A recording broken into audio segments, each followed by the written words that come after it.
c'è Sandra in linea, ma prima voglio leggere questa poesia, perciò è dedicata anche a te e a tutte le donne, da parte di Mauro Toffolo. L'immagine di te.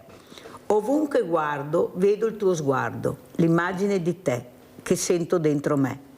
Il pensiero ti rincorre negli spazi della mia mente. Sei allegra, quasi incosciente, divertente. Al chiaro della luna è inebriante, la tua bellezza naturale, nuda. Il tuo respiro è delicato e frizzante, come la brezza del mare che sempre mi fa sognare. A volte sento il tuo petto ansimare come quello di due cavalli selvaggi spronati in una corsa sfrenata nella prateria sconfinata, mentre il sole nel mattino scioglie con i primi raggi le gocce di rugiada sulla fresca biada. Bellissima, bellissima. Sandra! Ciao Mirella e buongiorno agli illustri ospiti. Io ringrazio voi perché Mirella, anche se aspetto 2 minuti di pubblicità, ma sai quanto sono affezionata a Rete Veneta, a te per quello che fai. E devo dire che il signor Toffolo e l'altro signore che è di fianco, cioè è di una sensibilità che purtroppo al giorno d'oggi manca, e queste poesie veramente mi hanno toccato il cuore. Se mi puoi anche dire dove posso comprarle, no, perché mi farebbe piacere rileggerle e vedere un po' il parterre di tutte queste espressioni così bellissime. Troveremo il modo di farti giungere un libro da Mauro Toffolo tramite Dino Longhino e Mauro, perché lo meriti per quello che hai detto, è molto bello. Prego. È bellissimo. Io auguro una buona vita, che viva fino a 100 anni, perché certe persone non devono morire. Tutto qua. Grazie, un bacione, grazie. Un abbraccio e buona domenica. Grazie cara ancora. Sandra, grazie. Vediamo se si è collegata Francesca Cipelli, perché era caduta la linea, no? Ma come capite eravamo a Stoccolma, non eravamo dietro l'angolo. Allora, Marcello, che messaggio vuoi dare questa mattina di speranza, soprattutto a questi giovani? Ecco, io dico sempre a quei buletti che tutti i giorni ne fanno una, ne combinano una, forse affidarli a voi non sarebbe mica male, invece di fasciarsi tanto la testa come fare per farli prendere un percorso giusto, perché lo sport è disciplina, vuol dire regole, fa bene alla salute. Ecco, quante cose potremmo fare, ma c'è qualcuno che guarda da un'altra parte. Marcello, cosa vuoi dire? E lo sport, soprattutto l'importanza dello sport, prego. Beh, insomma, innanzitutto volevo dire appunto che la squadra appunto che io seguo è Verona Swimming Team. Questa squadra praticamente è una squadra prettamente agonistica, perché noi crediamo che attraverso il confronto con gli altri, attraverso il confronto con se stessi si possa crescere. Noi ci impegniamo molto, abbiamo, come dire, una struttura piuttosto variegata, abbiamo 6 tecnici, cerchiamo di avere un rapporto atleta-allenatore. Vediamo anche le immagini, diciamo alla regia di mandare anche le immagini intanto che Marcello parla. Questa pallanuoto paralimpica a Roma, a Vicenza, abbiamo diverse immagini. Prego Marcello, prego. Sì, abbiamo un rapporto da 1 a 3 a 1 a 4 e quindi cerchiamo in qualche modo di seguire gli atleti, e per ognuno di loro, che siano fisici o siano mentali, noi cerchiamo di dare, di costruire un abito tecnico o coordinativo adeguato. Messaggio che noi veramente siamo un servizio sociale, diventiamo indispensabili per le famiglie, ce la mettiamo tutta, siamo disponibili. Noi in squadra abbiamo sia atleti che vincono le Paralimpiadi, così come atleti che fanno attività per benessere e per crescita. Quindi non lo so, mi sembra che siamo qua sempre tutti a parlare dell'importanza dello sport, dell'importanza dei valori, dell'importanza dell'inclusione e tutto il resto, però poi dopo alla fine siamo noi società che dobbiamo combattere quotidianamente. Questo che vedete è lo sport, una nuova iniziativa tenuta da Mario Giuliano della FIMP, proprio per aumentare, diciamo, le opportunità, uscendo dallo sport, diciamo, individuale e andando più verso uno sport di squadra. Ma anche per questo, insomma, è un impegno importante. Tutto questo parte dall'entusiasmo e dalla voglia, ripeto, sia delle famiglie che dei tecnici, dei visionari che si impegnano, che si danno da fare. Poi, ripeto, abbiamo tanti amici, gli amici sono la Regione Veneto, sono gli sponsor, ma insomma quello che voglio dire è che ce lo dobbiamo cavare. È logico che se i ragazzi che fanno tutte queste stupidate in giro, che passano le serate a sbevazzare, a buttare via il loro tempo, facessero più sport, sicuramente tutte queste situazioni sarebbero migliori, e lo sport appunto è educazione, è la possibilità di occupare il tempo, di migliorare il proprio fisico, quindi vale per tutti questo messaggio. Marcello, intanto ti ringrazio per quello che hai detto. Pensa che mi è venuto in mente, mentre guardavo queste bellissime immagini che hai mandato, che io ho fatto un servizio proprio sui atleti diversamente agili a Lignano Sabbiadolo, che ha una piscina meravigliosa che penso che tu conosci, dove una ragazza che poi ho intervistato, diversamente agile, ho detto: ma quanto sei brava? Perché quando l'ho vista scendere in piscina ho detto: ma come fa questa? Cioè aveva tutti i problemi del mondo nelle articolazioni, una roba incredibile. E lei mi ha detto: guarda Mirella, io in acqua mi sento libera, mi sento come tutti gli altri. Io sono in acqua, sono come tutti gli altri. È una risposta che mi ha fatto molto riflettere, Mauro. Certo. Ecco, la bellezza di questa creatura che nell'acqua finalmente si sentiva libera, si sentiva uguale a tutti gli altri, e tu la libertà la nomini molto nelle tue poesie, Mauro, prego. Sì, perché spesso mi sento libero, appunto, non perché adesso sono in pensione, ho lavorato prima, ma comunque non ho mai fatto molta strada, perché ho sempre espresso la mia opinione, anche se era contraria. Questo fa parte del mio carattere, della mia persona. Mi sono adattato spesso, però ho sempre cercato di fare il passetto in più. E questo mi ha portato, diciamo, ad avere molta autonomia, soprattutto negli ultimi anni, adesso, insomma. È molto importante. Ecco, dopo io ho un amico che mi segue, proprio un amico d'infanzia. E dopo ho un'altra amica, una ex collega, che anche quella, quando ho bisogno chiamo, arriva, e quindi non c'è. Praticamente in 3 persone mi gestisco. Hai detto poco. La fortuna di avere queste 3 persone. Queste 3 persone io riesco a gestire. Ma non me è stesso. forse, Mauro, che tu sei una persona empatica, cioè riesci veramente a entrare anche nel cuore delle persone? Per esempio, se avessi davanti un disabile, dico: tu, la prima domanda che farei, tu cosa riesci a fare? Dopodiché, questa è l'educazione che ho detto prima di mio padre. Quindi papà non mi ha mai trattato coi guanti di velluto perché non camminavo.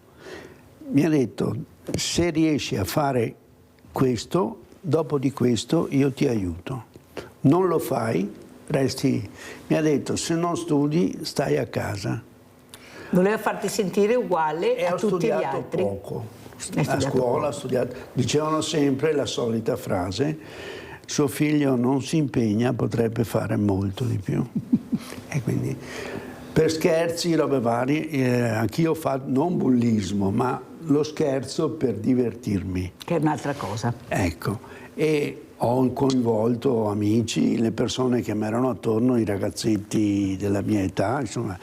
Ma quando facevamo lo scherzo era per divertire noi E dopo, se l'altra persona non accettava lo scherzo, ma sì, dai, vieni qua, giochiamo stesso, che va tutto bene. Ecco, e si giocava assieme. Ma non pensi che sia anche un po' la burocrazia che veramente ha messo con le spalle al muro anche diversamente agili? Io ho sempre lottato contro la burocrazia, per questo che prima ho detto mando via raccomandate a nastro. Cioè, quando ho cambiato casa avevo un'infinità di problemi dal punto di vista burocratico, perché fare la fattura, bisogna fare la fotocopia, relazione tecnica, l'Enel che mandava le bollette nel precedente domicilio, oppure la team, diciamo lo stesso. E invece le ho dato degli imbecilli, cioè in modo forbito, ma... Ad esempio raccontavi della pensione che adesso devi restituire 50 euro perché l'INPS ti ha scritto che ti ha dato troppi soldi e li vuoi indietro. Dal 22 mi è arrivata una lettera dicendo che mi hanno dato più soldi del dovuto, non chiesti da me. E quindi dovevano, in base al decreto, alla legge, alla circolare, tutto quello che gira, che io ho i numeri, però per trovarli, perché anche non lavoro col computer, lavoro con l'Olivetti 80, quindi la macchina? Macchina per scrivere, quindi tutto diverso. E mi è stato impossibile presentare il ricorso. L'avrei fatto se avessi avuto la documentazione completa, anche in Corte Europea hanno dei problemi, insomma. Quindi... Però hanno stabilito di essere rimborsati in 72 comode rate, quindi vado avanti fino agli anni 80.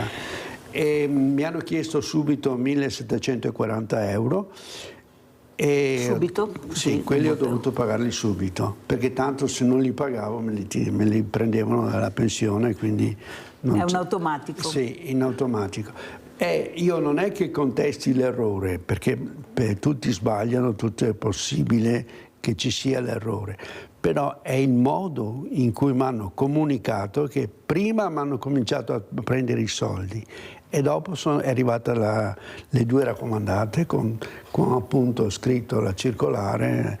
E onestamente non ho potuto, perché andare da un avvocato, da qualcuno, inutile, cioè si perde tempo. Hai detto una frase che mi è rimasta, che mi ha molto colpito prima, Mauro. Hai detto a Silea sono in 27, risulta che hanno fatto questo solo a Silea. Allora, e poi aspetta, hai aggiunto forse che ha bisogno dei soldi e un po' qua, un po' là riescono a racimolare i soldi che mancano. Allora, se voi vedete la legge finanziaria di cui stanno discutendo, i soldi non ce ne sono da nessuna parte. Prima cosa perché hanno sperperato prima, dopo, durante, la politica ha sempre sperperato. E mi hanno detto, non ho verificato perché non ho tempo e anche non è che mi interessi più di tanto, che solo nel comune di Silea ci sono 27 persone che hanno avuto lo stesso trattamento, tutti disabili in carrozzina. Pensi in tutta Italia? O che se hanno problemi comunque di movimento. Hanno tolto una parte della pensione. Per carità, non sono i 50 euro perché vivo lo stesso. Ma chi ne ha poca magari?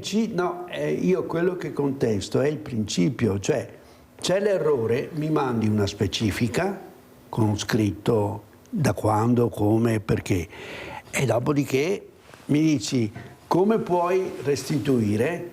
Sì, ma speriamo che non abbia colpire pensione anche quei picco e basse, perché sennò restituire soldi... Sono io che devo decidere, mamma mia. Perlomeno vorrei essere io a decidere come rimborsare. Certo, non loro che decidono... Non loro che me li prendono e non posso. Dino Longhino, allora dopo ci rivedremo con loro, ma vuoi commentare qualcosa, vuoi dire qualcosa, vuoi salutare Marcello, cosa vuoi dire a Marcello e anche a Francesca Cipelli che non si è più collegata ma purtroppo è caduta la linea, prego. Sì. Voglio dire che io sono una persona fortunatissima perché non ho di questi problemi. Però sento parlare Mauro, la ragazza che non Francesca. la Francesca e quant'altro, con tanto entusiasmo nonostante i problemi che hanno. Per cui mi sento ancora più fortunato per la fortuna che ho addosso di essere una persona sana, a posto e tranquilla. E saluto tutti quelli che ci stanno guardando. Un saluto anche alla Piera, che so che tutti i giorni ci guarda. Ciao Piera cara, ciao. Allora adesso saluto anch'io Francesca Cipelli e Marcello Rigamonti, atleta paralimpica a Tokyo 2020 Francesca Cipelli, Marcello Rigamonti tecnico nazionale paralimpica nuoto. Continua così Marcello, grazie. Casomai dico a Federica Verin di chiamarti, magari non si sa mai, meglio. Ci conosciamo, ecco, posso aggiungere una cosa? Prego. E niente, che appunto penso che al di là di stare a lamentarsi, quella che è la filosofia giusta è quella del signore di Mauro, che ha chiamato tutta la sua casa con la demotica, è quella di farsi carico delle cose, cominciare ad andare, la politica del fare. Questo poi... perché qua tante volte si sta a lamentarsi perché, per come e via. Quando i ragazzi per esempio arrivano da noi, non è che noi stiamo a fare tanto buonismo, ma forse può darsi, si nuota, ci si impegna, si viene 2 volte, 3 volte alla settimana, ti devi dare da fare, rimboccati le maniche, pronti via e si parte. Ecco, all'inizio alcuni rimangono un po' basiti. Ma forse però vedi, è la politica del fare che è la cosa importante. Sì, ma vedi Marcello, hai ragione quello che dici, ma il mondo del volontariato fa questo. Forse è la politica che dovrebbe venire un po' a scuola da noi per capire cosa vuol dire impegnarsi, agire, fare e non parlare. Capisci che visto che sono pagate profumatamente da noi queste persone e dovrebbero fare questo, impegnarsi, agire e fare. Queste sono le parole che io mi sento di dire, perché noi lo facciamo già nel mondo del volontariato e nel mondo dello sport. Grazie a te Marcello Rigamonti di essere con noi. Mauro e Dino rimangono ancora qui con Mirella un pochino, perciò pubblicità.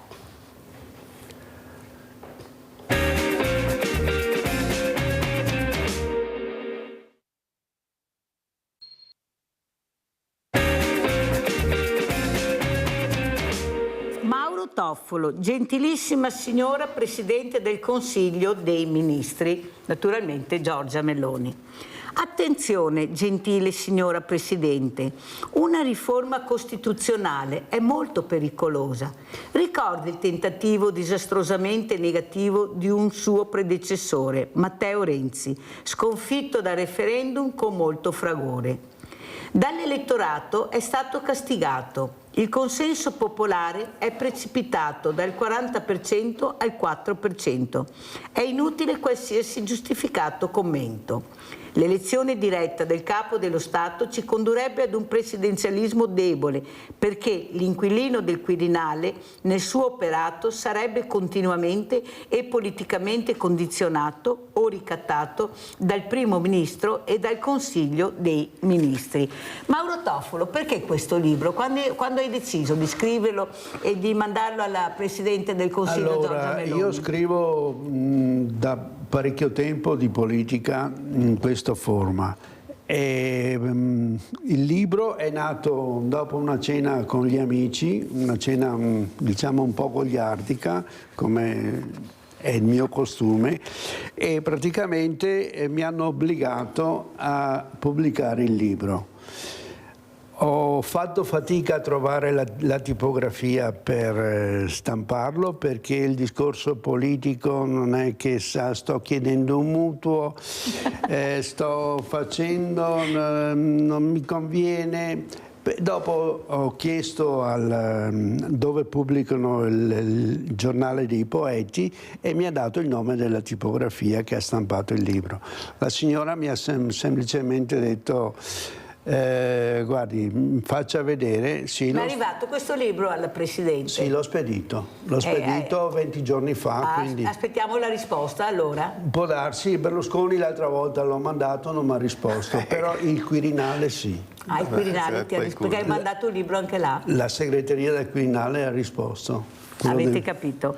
Allora, il calo crescente di partecipazione al voto per i partiti dovrebbe essere un motivo di profonda riflessione. Nella realtà, dopo qualche accenno di discussione, tutto cade nell'assoluto vuoto. La generalizzata ed inascoltata protesta è il sintomo di un diffuso malcontento. Per dimostrarlo, il voto mancato è l'unico strumento.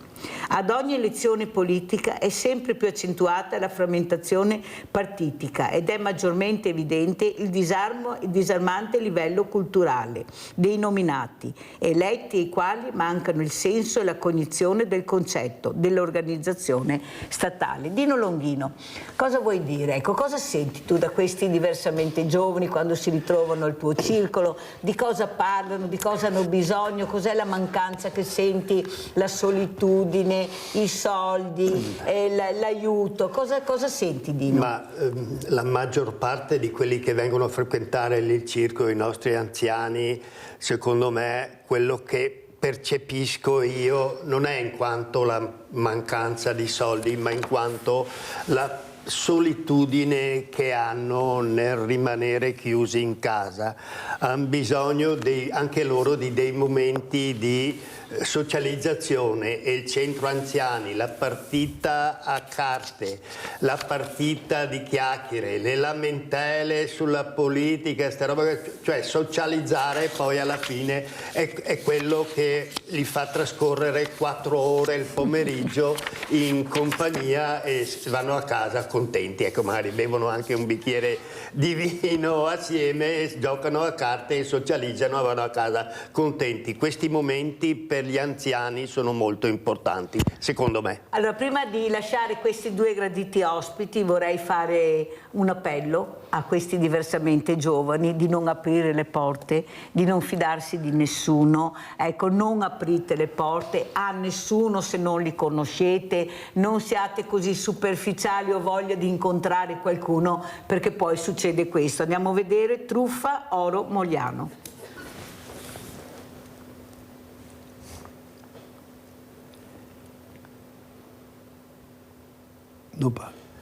Parte. Non conoscono limiti i truffatori, specie quelli che pensano sempre a nuove modalità per raggirare gli anziani. Dopo la proposta di inserire in finanziaria una tassa sull'oro da investimento, ecco che arriva puntuale l'idea di derubare qualcuno. Stavolta però i 2 anziani di Mogliano colpiti, 2 over 80 ancora piuttosto lucidi, non sono caduti nella trappola di una sedicente signora inviata da un fantomatico ministero. Ecco la storia raccontata anche sui social. In mattinata a Mogliano una donna ha suonato il campanello di una coppia che vive in una villetta singola. Prima ha detto di essere inviata da Roma, poi ha proposto ai 2 una scontistica per apparecchi legati alla disabilità. Infine ha cominciato a chiedere ai 2 che tipo di valori avessero in casa, dicendo che aveva parlato con la loro figlia per una verifica. Non contenta, ha addirittura chiesto quando avevano fatto l'ultimo prelievo in banca e poi ancora altre cose legate al loro patrimonio. A quel punto gli anziani hanno cominciato ad insospettirsi, sia per le modalità, sia per l'incalzare delle domande, e l'hanno letteralmente cacciata di casa, comprendendo che qualcosa non andava. Subito dopo, alquanto sconvolti, hanno chiamato la figlia raccontandole il fatto e procedendo con la segnalazione ai carabinieri. Allora, Mauro, come vuoi salutarci e cosa vuoi dire dopo questo fatto? Un altro tentativo di truffa: non aprite le porte a persone che non conoscete, anche se sono in divisa, anche se si presentano nel migliore dei modi, anche se si vestiti da prete, da suori, da Croce Rossa, da carabinieri e da polizia. Purtroppo è la società che è così, cioè sempre peggio.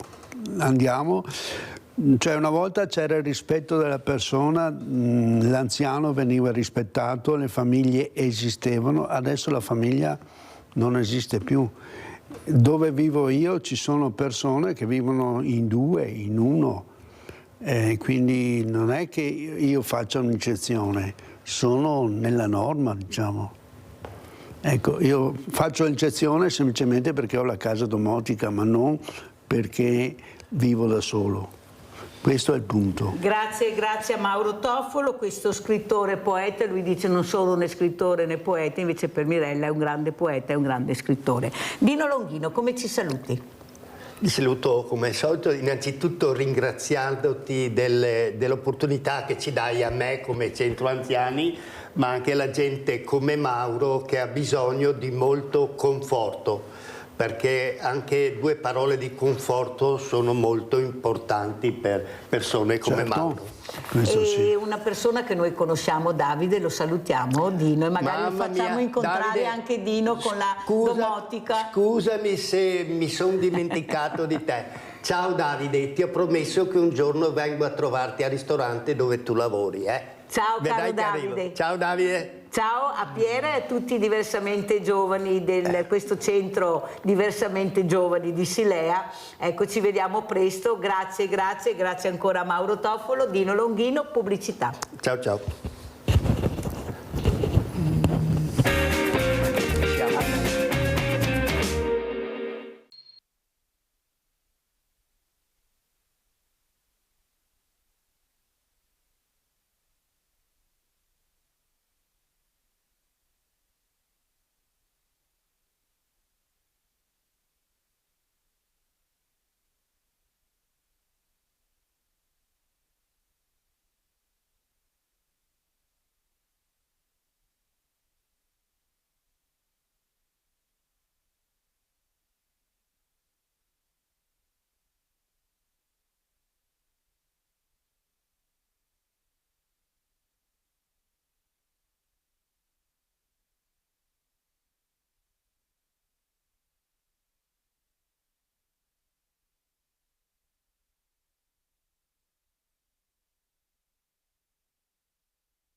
E siamo qui questa mattina con un'altra graditissima ospite che è Silvia Favaretto, Presidente Associazione Progetto 7 Lune. Ecco che non è la grappa, ecco No, perché c'è no. anche la grappa, 7 lune, o sbaglio? Piacevole, ma non è la ma stessa non è la cosa. stessa cosa, è un'altra cosa, è un progetto molto importante perché parla di cosa, Silvia?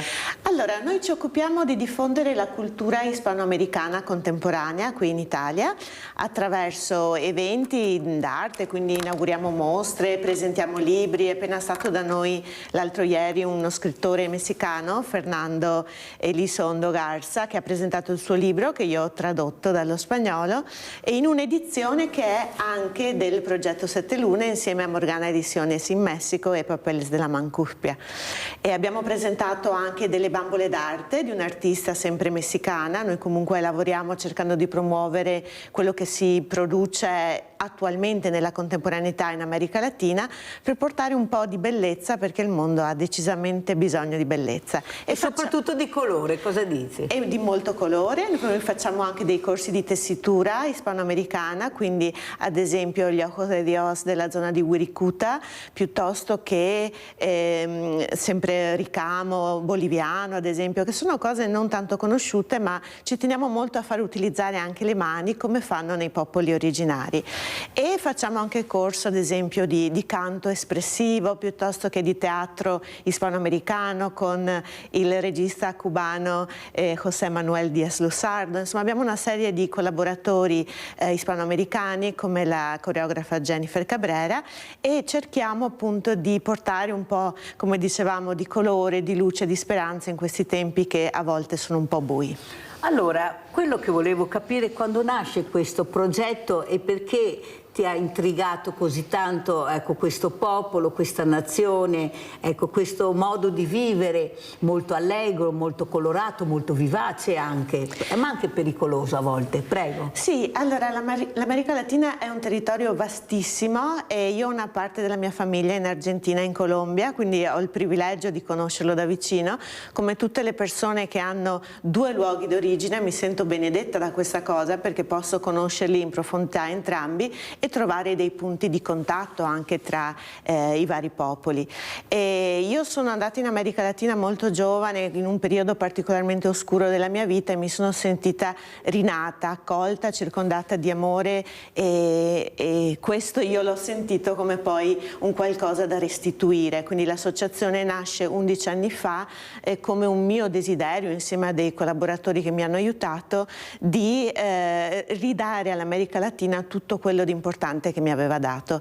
Perciò facciamo anche conferenze, dei festival contro la violenza di genere come il Grito de Mujer, che facciamo in marzo, si fa in contemporanea in 40 paesi ed è stato ideato dalla Repubblica Dominicana, dalle Mujeres Poetas della Repubblica Dominicana. Collaboriamo con tante entità in America Latina e in particolare con una che si chiama Casa del Poeta a Monterrey, Mexico, dove ho avuto l'onore del tutto inaspettato che fosse intitolata a mio nome, perché io stessa scrivo e pubblico libri. No, sento la regia. Una cosa che volevo chiedere a Silvia Favaretto: cosa ne pensi dell'immigrazione e della migrazione?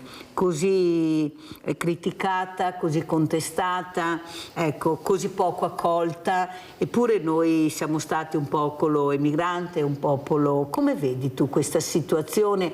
Perché questo non voler vedere con gli occhi anche un po' pietosi di queste persone che scappano dalle guerre? Non sono tutti delinquenti quelli che scappano, oppure abbiamo visto come vivono, dove vivono, chi non vorrebbe cambiare, visto ormai che le immagini nel mondo ci sono, perché come arrivano le armi arrivano anche le immagini, ma il mangiare no, ecco, l'acqua, l'elettricità no, però le armi sì, ma le immagini arrivano. Queste persone che oltre a scappare cercano di trovare un posto migliore. Come vedi tu che vai, che giri, ecco, questa migrazione, questa immigrazione? Allora, diciamo che io credo di avere un punto di vista sicuramente di parte, ma anche privilegiato, perché oltre a essere presidente dell'Associazione Culturale, viaggiare spesso in America Latina, sono anche un insegnante della scuola media. Ho 238 alunni, molti di loro NAI, neoarrivati in Italia o comunque con genitori stranieri, e vedo insomma nei loro occhi la voglia di essere accolti, di essere accettati, di essere integrati. È chiaro che non si può fare di tutta un'erba un fascio, quindi io capisco anche le persone che si preoccupano di fronte a queste ondate di migranti, ma non dobbiamo dimenticarci che migranti lo siamo stati anche noi, come ci dicevi. E nell'ultimo mio romanzo, che si chiama Viola per Vinca, io traccio la storia della mia famiglia, che è originaria di Marocco di Mogliano, e il mio trisnonno è immigrato in Canada, ad esempio. Anche lui ha fatto queste traversate di giorni, dei viaggi strazianti in cui molti anche stavano male, morivano eccetera, per darsi da fare e lavorare in maniera dignitosa e onesta. Insomma, ed è grazie a questo sacrificio che lui ha fatto tanti anni fa che poi la famiglia ha potuto prosperare e resistere. Quindi se io sono qui lo devo a un migrante e non devo dimenticarmi di questo, e siccome per lui ormai io non posso fare niente, ma la stessa gratitudine la posso riversare sui miei studenti o su tanti ragazzi che adesso stanno arrivando appunto dall'America Latina e ci hanno accolto in quel momento, no? Nel dopoguerra l'America Latina è stata un teatro di accoglienza, cioè chi arrivava con voglia di lavorare gli si dava addirittura un pezzo di terra, gli si dava la nazionalità ai figli immediatamente. Non dobbiamo dimenticarci che quello che noi abbiamo ricevuto è forse adesso il momento di restituirlo. Allora, Silvia Favaretto, quello che noto, non nei giovani, i giovani sono molto più aperti, i giovani hanno un'altra visione dell'accoglienza e del rispetto dell'accoglienza, tanto è vero che appena possono vanno all'estero, cercano di aprire le menti, capire cosa c'è dall'altra parte del mondo. Il problema sono i diversamente giovani, quelli che veramente hanno provato anche la guerra, l'emigrazione, la migrazione, i parenti, i figli, che sono diventati così ruvidi, così chiusi in se stessi, che vedono il diverso come un problema, non come un'opportunità. Lo noti anche tu o lo noto solo io? Sì, allora devo dire che io credo che sia un problema dato dall'isolamento. Quando restiamo soli è facile sclerotizzarsi, no? Restare fissi, fermi in certe idee che magari hanno bisogno invece del confronto per progredire, per permettere alla persona di migliorarsi a qualsiasi età. Quindi io credo molto nell'associazionismo, credo che questo che facciamo io come gli ospiti precedenti che hai presentato sia un tassello importante a livello sociale e anche a livello politico, perché quello che noi facciamo è dare un'opportunità a queste persone, i diversamente giovani come dicevamo prima, piuttosto che i soci e le socie che si iscrivono alla mia associazione, che hanno fame, hanno voglia di confronto con l'America Latina piuttosto che con altre realtà. E stare insieme, discutere, parlare, influenzarsi mutuamente, mantenere una mentalità aperta sono fondamentali anche per non invecchiare dentro, per non invecchiare mentalmente. Iscriversi ad esempio a un corso, ad esempio non so, di tessitura ispanoamericana, muovere le mani, lasciarsi affascinare dalle geometrie, dai colori, si tratta di geometria sacra, quindi ha un influsso positivo sulla nostra mente, sul nostro corpo e sul nostro cuore. Quindi invito tutti i telespettatori che magari vivono una vita semi-reclusa contro la loro volontà perché non sanno che cosa fare, o i loro figli, chi li accompagna, accompagnate queste persone in questi centri dove possono confrontarsi con altri e mantenersi felici e mantenersi giovani. Non sempre si può scegliere la felicità, ma in questi casi sì, è una presa di coscienza e una decisione, quindi iscrivetevi alle associazioni sul territorio, ce ne sono moltissime per tutti i gusti. Noi siamo in quartiere Aretusa 61 a Mestre, ecco. Sta per partire un bellissimo corso con Lucia Guidorizzi, che è una grande scrittrice, che parlerà di donne mitiche, cioè delle donne della mitologia greca e quali sono i loro insegnamenti per noi oggi, perché anche se si tratta di cose che pensiamo antiche, in realtà hanno ancora tanti suggerimenti per noi. Adesso non so chi era da Mestre che mi diceva a Mestre non c'è niente, non so dove andare, allora richiamami che ti do il numero di Silvia, così potrai veramente essere meno sola. Ecco, ti aiuteremo a cercare di trovare un po' di serenità. Abbiamo Maria in linea. Ciao Maria. Ciao Mirella e buongiorno alla tua ospite. Non ci crederai alle tue orecchie, ti passo Valerio. No, so già tutto Maria. Maria, so già tutto Maria. Non serve che dite niente, so già tutto, ne ho parlato stamattina, state sereni e tranquilli, abbiamo risolto il problema, ecco, tranquillo, è tutto a posto, vai tranquillo. No Valerio, perché non voglio creare dopo, non vengo fuori. Stai tranquillo che è tutto a posto, stai tranquilla Maria. Tutto risolto, poi vi chiamo dopo quando ho finito la trasmissione. Il problema è che abbiamo risolto questo problema importante. Grazie comunque Maria e vai tranquilla che non c'è problema. Ecco, il problema è della comunicazione, cioè tante cose che questi diversamente giovani non riescono a gestire, ma perché non sono stati abituati, non sanno a chi rivolgersi, tanta burocrazia, tanti numeri, ma tanta solitudine. Se non so come comunicare, con chi comunicare, ecco, dopo sono confusa, tutti questi numeri, questi uffici che ti spostano da una parte all'altra. Ma in America Latina come funziona? No, perché delle volte diciamo, mi sembra di essere nel terzo mondo, dice qualcuno che chiama, prego. Sì, allora io penso che sia inevitabile questa corsa della nostra società verso la tecnologia, che non sempre è d'aiuto, soprattutto per le persone più anziane, ma insomma mi ci metto dentro anch'io perché non sono particolarmente tecnologica e delle volte devo chiedere addirittura ai miei alunni che mi aiutino con queste modalità nuove. E è una battaglia contro i mulini a vento, nel senso che la società va verso quella direzione. Noi non possiamo opporci, anche perché comunque la tecnologia, l'informatica possono anche aiutare la nostra vita, renderci più accessibili determinati servizi o determinate zone che magari resterebbero tagliate fuori. Però non bisogna dimenticarsi ricordarci che non siamo dei robot, non siamo delle macchine. Le persone anziane hanno bisogno di un'assistenza viva, non di una intelligenza artificiale che comunichi con loro, ma di una persona in carne ed ossa che li guardi, che li ascolti. È un tipo di comunicazione che avviene attraverso il corpo, non possiamo delegarlo a uno schermo, un telefonino, delle cose da digitare. Loro appartengono ad un mondo diverso che è cambiato con una velocità allucinante. Io sono del 77, quindi sono della generazione ponte tra quello che era una modalità di vita che oggi è quasi irriconoscibile. Io che sono al centro riconosco i benefici delle nuove invenzioni, ma anche i punti critici, le difficoltà insormontabili di certi nostri anziani. Pensa, Silvia, che ho avuto un cardiochirurgo, perciò non l'ultimo, o un chirurgo, ma un chirurgo comunque, che si parlava dello SPID.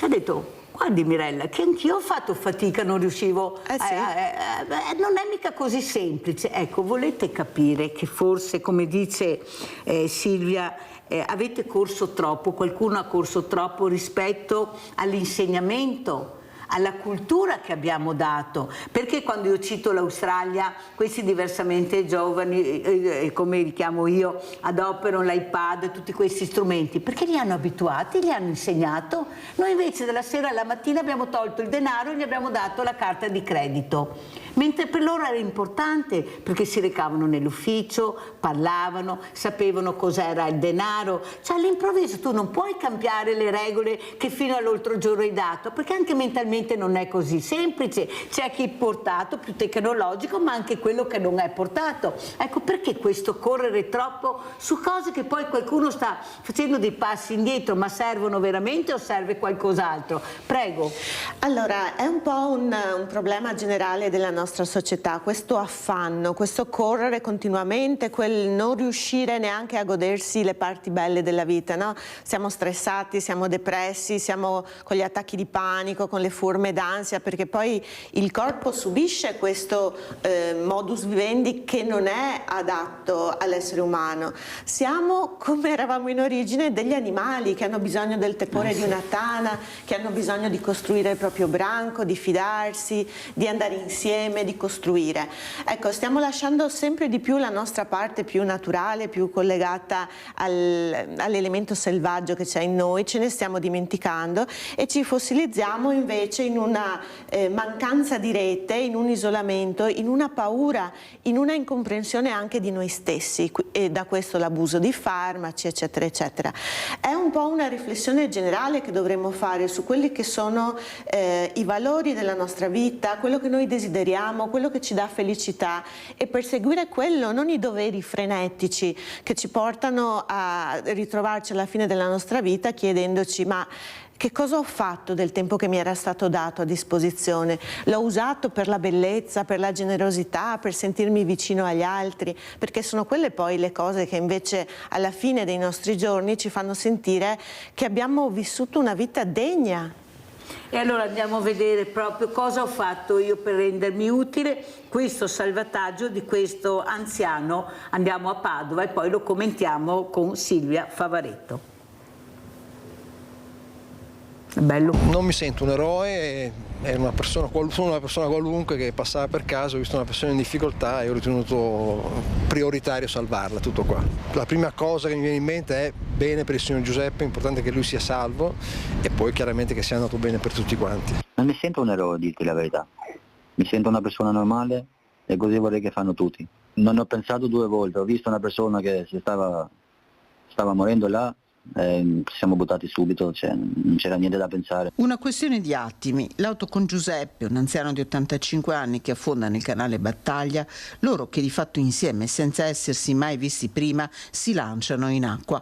Non si sentono eroi Giuseppe Potenza, colonnello dell'esercito non più in servizio, ed Elton Zefi, 32 anni, originario dell'Albania. Stavano passando per caso, hanno capito che c'era una vita da salvare, che la corrente del canale Battaglia stava per trascinare l'auto a fondo, e si sono lanciati. In quel momento là ho tolto i vestiti, un signore lì che era molto coraggioso, grazie a lui siamo riusciti a portarlo in salvo. Mi fa: aspetta che ti dico io quando entrare, A quel punto abbiamo visto che la macchina proprio affondava e lui mi dice dai buttiamoci, si è buttato lui per prima, dopo io, dopo di lui. È stata un'operazione, chiamiamola così, coordinata in brevissimo tempo. Il mio background militare in termini di addestramento sia fisico che in termini di prendere decisioni in maniera rapida è stato, credo, determinante.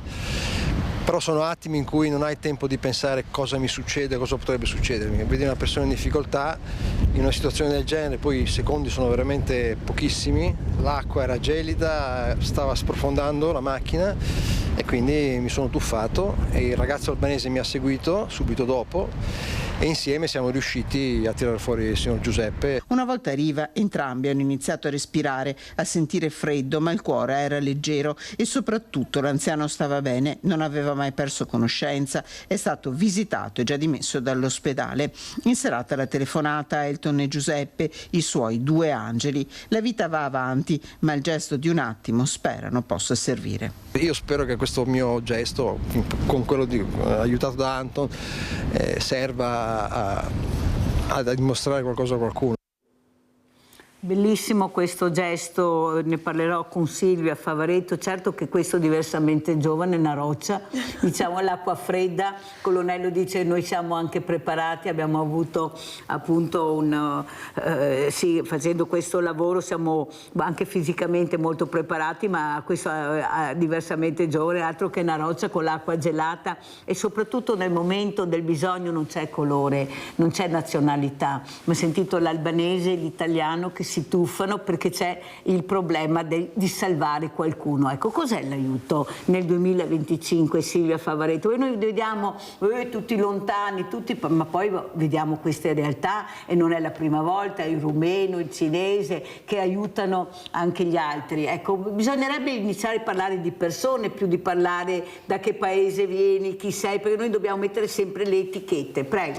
Certo, intanto mi sembra importantissimo che la televisione metta in onda questo tipo di servizi positivi, questi servizi che ci fanno credere di nuovo nell'umanità. Antena 3, Media Nord-Est, Rete Veneta, grazie. E che abbiamo bisogno di belle notizie, abbiamo bisogno di vedere solidarietà, abbiamo bisogno di questo tipo di esempi, proprio come società dobbiamo ricevere non solo immagini sempre di disgrazie, di cose terribili, di guerre.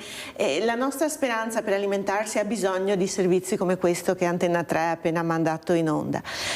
L'altra cosa che mi sembra straordinariamente metaforico, che queste 2 persone che potrebbero essere state inventate da uno scrittore invece sono reali, un uomo anziano in pensione, un rappresentante delle forze dell'ordine, quindi l'importanza che le nostre forze dell'ordine hanno nel mantenere il nostro territorio al sicuro sempre, perché uno che fa quel tipo di lavoro continua a farlo fino alla fine dei suoi giorni, il pensionamento non esiste, e quindi immediatamente pronto a gettarsi in acqua.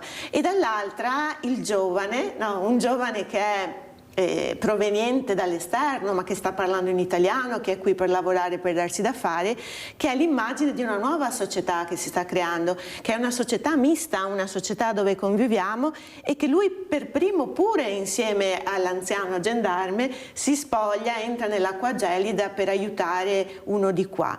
Ecco, forse questa è proprio un'immagine che riassume in maniera straordinaria la direzione verso la quale dobbiamo andare, ed è anche un bellissimo esempio di quello che significa essere un uomo, no? Parliamo tanto di violenza di genere, giustamente, la maschilità, quello che è il prendersi cura, il proteggere, il curare, è rappresentato da queste persone che si gettano contro il pericolo pur di salvare una vita. Questo è l'essere uomo, non comandare, non avere la forza, la violenza, è mettersi al servizio, proteggere, curare le proprie donne e chiunque nella società. Il rischio è il mio mestiere, anche no, qualcuno dice, invece poi vediamo invece che queste persone hanno fatto proprio questo, incuranti del rischio, ma l'obiettivo era riuscire a salvare questa persona che li chiama angeli, giustamente. Un'altra cosa che volevo capire, anche 7 lune, perché 7 lune, Silvia? Allora, il 7 è il mio numero magico e io credo che ci siano talmente tante cose belle nella vita che è un po' il dovere di chi ha un'associazione culturale farne parte con gli altri, no? Condividere quello che è bello, proprio per alimentare la speranza nel mondo. E 7 sono le 7 arti, le 7 note musicali, i 7 colori dell'arcobaleno, quindi veramente l'arte è collegata a questo numero. E la luna è un po' l'elemento femminile nella nostra cultura, quell'elemento notturno, è una luce che non acceca gli occhi come il sole, è una luce che illumina con gentilezza, con accortezza, e anche la luna è sempre abbinata alla poesia, alla letteratura, quindi i campi che la nostra associazione sonda sono proprio questi, della letteratura, l'arte, la musica, e quindi mi sembrava che fosse una buona maniera di riassumere i nostri interessi. Allora andiamo a vedere questo servizio sulla Madonna della Salute, andiamo a Venezia, poi lo commentiamo con Silvia Favaretto.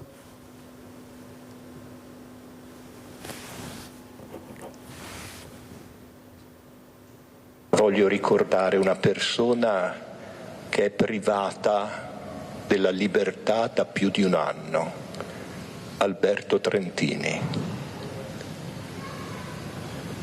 Privato della libertà in un paese lontano, del confermare la mia e penso la vostra vicinanza ai familiari, agli amici, ma in particolare a mamma Armanda e a papà Ezio. Ci affidiamo nella preghiera alla sollecitudine materna della Madonna della Salute, la Madonna dei Veneziani.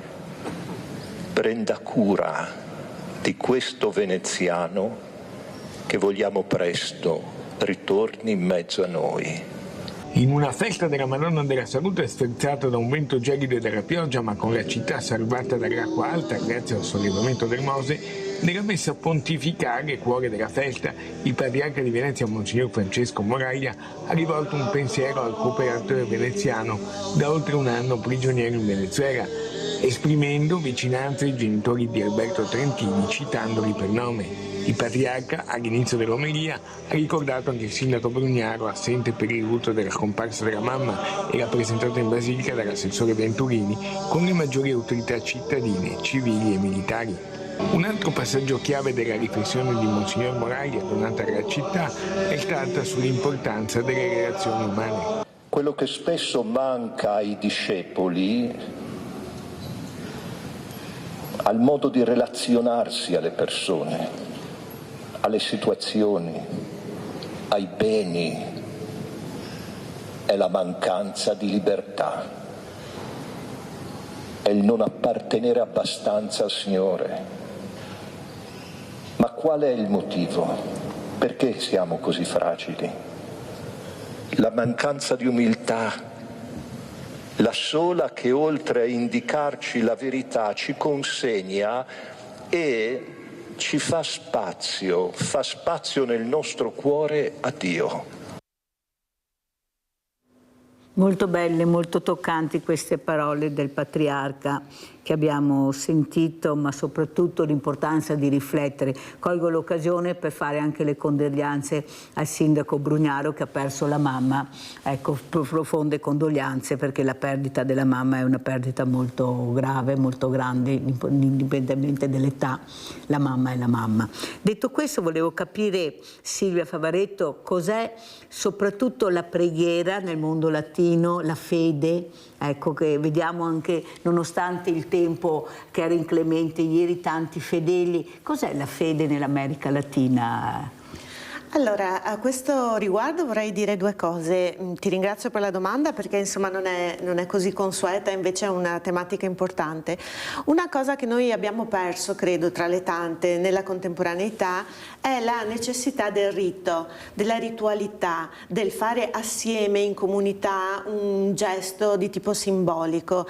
Stiamo tralasciando completamente il simbolico per fermarci solo su quello che è scientifico, razionale, utile ai fini economici. Invece, questo non lo dico io, lo diceva in particolare Giuliana Grando, che è stata una mia grande amica che è scomparsa, psicologa, psicanalista, e la ritualità è un qualche cosa di necessario anche per processare, ad esempio, i momenti difficili della nostra vita, come nel caso del lutto che hai menzionato, e ovviamente quello in assoluto più devastante è quello della madre o del figlio in parallelo. Quindi cerchiamo di evitare il dolore, lo buttiamo via come se fosse qualche cosa che si estirpa facilmente, invece quando lo butti dalla finestra rientra dalla porta e viceversa, e quindi poi lo patiamo a livello di corpo, no? Le malattie psicosomatiche, eccetera. Quindi la religiosità, che da tanti è bandita perché magari non si ritrovano all'interno del credo cristiano cattolico, e anche questo è comprensibile, ognuno ha diritto di scegliere la propria spiritualità, ma una spiritualità va scelta, perché è una parte importante della nostra vita che non possiamo eliminare, che ci aiuta ad affrontare le varie difficoltà.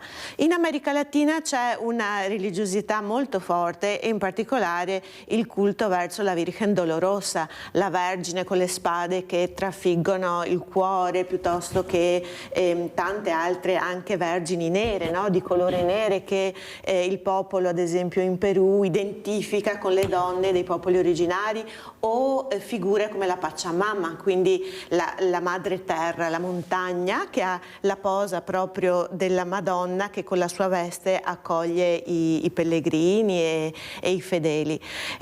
La madre dolorosa perché? Perché il popolo latinoamericano spesso è stato vittima di dittature, genocidi, ricordiamo ad esempio le Madres de Plaza de Mayo, chiamate las locas, le pazze, con riferimento alla dittatura argentina che è stata dal 76 all'83, quindi non stiamo parlando di centinaia di anni fa, ce la ricordiamo tutti, insomma. Recente purtroppo. Infatti. E quindi in quel caso più di 30.000 ragazzi sequestrati, torturati e fatti sparire, e la richiesta delle madres che sono come la madre dolorosa, la madre di Dio che ha vissuto la morte di suo figlio. Quindi è facile identificare lo strazio che significa la perdita di un essere amato con la sofferenza della Madonna. Quindi anche lì si ritorna al simbolo e alla necessità del rituale per andare oltre le mancanze che subiamo, che ci vengono inflitte. Allora vediamo anche il Vox Fedeli Salute. Sferzata da un vento freddo che nel corso della mattinata ha soffiato attorno ai 40 km/h, una temperatura che al momento della messa officiata dal patriarca Francesco Moraglia non andava oltre i 6 gradi e bagnata da una pioggia leggera ma costante, la festa della Madonna della Salute 2025 non ha registrato i numeri dell'anno scorso, quando in una giornata di sole per poter entrare in basilica la fila si snodava per centinaia di metri. Ma con meno turisti, la festa è stata per così dire più veneziana. Buongiorno. Venezia. Maestre. Vabbè, la stessa sì, la stessa cosa. Comunque ci è venuto anche se oggi la giornata ma non sì, era. Anzi è stato meglio così meno gente, più possibilità di entrare, tutto bene insomma. Più raccoglimento anche più raccoglimento, qui. certo. Lei è di Venezia? Certo. Venite sempre? Sì, siamo sempre qui per la Madonna della Salute. Ne ho visti parecchi, sono già oltre gli 80. Ah, addirittura. Ma tra l'altro oggi che fa brutto tempo è venuto lo stesso? Sì, perché alla Madonna della Salute non c'è tempo che tenga, bisogna andare. Siete d'accordo? Assolutamente sì. Noi siamo nella provincia di Varese ma viviamo qua a Venezia. Ma è la prima volta che viene? Secondo anno. Cosa ne pensa?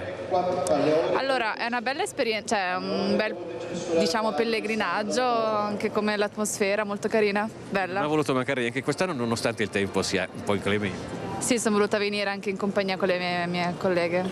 Sono veneziane loro o sono anche loro di Varese? Di dov'è? Pugliese. Tutti comunque sono arrivati alla Salute a piedi asciutti. Attorno alle 9 le barriere del Mose si sono sollevate per alcune ore, evitando per la 119esima volta l'acqua alta a Venezia. Allora, quello che volevo capire dopo aver visto questi servizi molto importanti, la religiosità, l'importante è esserci, specialmente i veneziani, fa parte della nostra tradizione, del nostro credere. Quando arrivi in Italia, Silvia, oppure dall'Italia vai in Argentina, in America Latina, che differenza noti come prima cosa che senti, che vedi? Allora, innanzitutto dico una cosa che non so se sarà molto popolare, ma sono abituata a dire la verità. Io mi sento poco italiana e mi sento molto veneziana. Sì, sento l'appartenenza alla città e originariamente insomma dalla parte della nonna materna sono di Castello, del sestiere di Castello, quindi uno dei sestieri anche più esatto, e quindi sento molto la città, la sento molto mia, e ho scritto anche un libro appunto al riguardo che si chiama Verde Laguna. Però mi sento altrettanto latinoamericana, quindi per me andare lì o venire qua, insomma, non mi sento mai completa, dovrei sdoppiarmi. Ci sono allora in termini diciamo generali, ad esempio da un punto di vista estetico, chiaramente Venezia è la città più bella del mondo, è comunque una scenografia, quasi un teatro bellissimo, è insuperabile. Dall'altro abbiamo la piaga del turismo, di cui dobbiamo anche essere grati, perché alla fine economicamente dipendiamo dal turismo, quindi non possiamo neanche permetterci di farli stare a casa. Certo, servirebbe una regolazione affinché questi turisti non vengano a distruggere così con il mordi e fuggi, ma vengano ad ammirare, perché questo è quello che dobbiamo fare con la nostra città. Abbiamo un patrimonio storico e culturale incredibile, l'Italia è probabilmente nel primato assoluto. Invece ecco, in America Latina quello che possiamo trovare di altrettanto, in spagnolo si dice impactante, cioè che ti dà come un impatto, un colpo addosso quando lo vedi, è la parte naturale. Io sono stata da poco in Amazzonia, ad esempio, è un'esperienza incredibile, unica, così come piuttosto, non so, le cascate di Iguazú, che sono meno conosciute di quelle del Niagara, che sono dentro a una città circondate dal cemento. Invece Iguazú, c'è la terra rossa, è lo scenario di Mission, no? Il film famoso. E poi c'è una differenza anche che io noto, che forse è più vicina al nostro sud dell'Italia, nell'approccio delle persone, che sono estremamente accoglienti e ti mettono a disposizione tutto quello che hanno. Chiaro che si tratta di stereotipi, no? Perché le persone sono molto diverse, al di là di uno è italiano, uno è latinoamericano, ma tra nord e sud c'è differenza. Lo dico sempre anch'io, al nord se suonano il campanello alle 11:30, mezzogiorno, l'una che pranzi, mamma mia, mamma mia. Al sud un posto a tavola c'è sempre, cioè, è vero, perché dobbiamo dirlo, è inutile che ci diciamo che siamo così accoglienti, no, ma anche se arriva un parenti serpenti, da noi invece è questo, perché qualcuno lo deve dire. Però adesso in chiusura, perché ormai il tempo è terminato, vorrei parlare di sicurezza, ecco, questo tema che ormai è all'ordine del giorno. Mamma mia, l'America Latina poco sicura, ma vediamo che anche a Venezia devi stare molto attento quando arrivi, perché tra borseggiatrici e resto bisogna avere le antenne molto alte, non è un bel segnale questo. Ecco, come vedi, cos'è la sicurezza per Silvia Favaretto, italiana e non italiana? Allora, la sicurezza è un concetto molto ampio, è innanzitutto un dovere di tipo politico, quindi sono i nostri politici che devono occuparsi, fa parte del loro mestiere, quello che lo devono fare, no? Prendersi cura di noi come dei bravi mamma e papà che amministrano la famiglia. Quindi ci devono essere delle regole da rispettare, che noi per primi dobbiamo rispettare, perché insomma io mi incaponisco con gli evasori fiscali, perché insomma se vogliamo che le cose funzionino dobbiamo dare il nostro apporto. Se poi noi stessi cerchiamo di non pagare è difficile poi pretendere che le istituzioni funzionino. Poi l'altra questione è anche un po' il fare squadra, no? Il creare un tessuto di tipo sociale di supporto, credo molto anche in questo, altrimenti non avrei un'associazione culturale. Il fatto appunto di non isolarsi, come dicevamo prima, e quindi di spalleggiarsi, di aiutarsi, e questo di prenderlo proprio come visione verso la vita, no? Il mettersi a disposizione in quello che si può. Chiaro che abbiamo tutti degli impegni incombenti, lavoro, figli eccetera, però quando possiamo mostrare generosità e gentilezza verso gli altri è una malattia che poi si diffonde velocissima, perché chi riceve gentilezza ha più voglia di darla. Quindi io credo molto in queste strutture che non vengono imposte dall'alto, quindi dalla politica ufficiale, ma che si creano come un tessuto di sopravvivenza, sostanza come il micelio delle piante, no?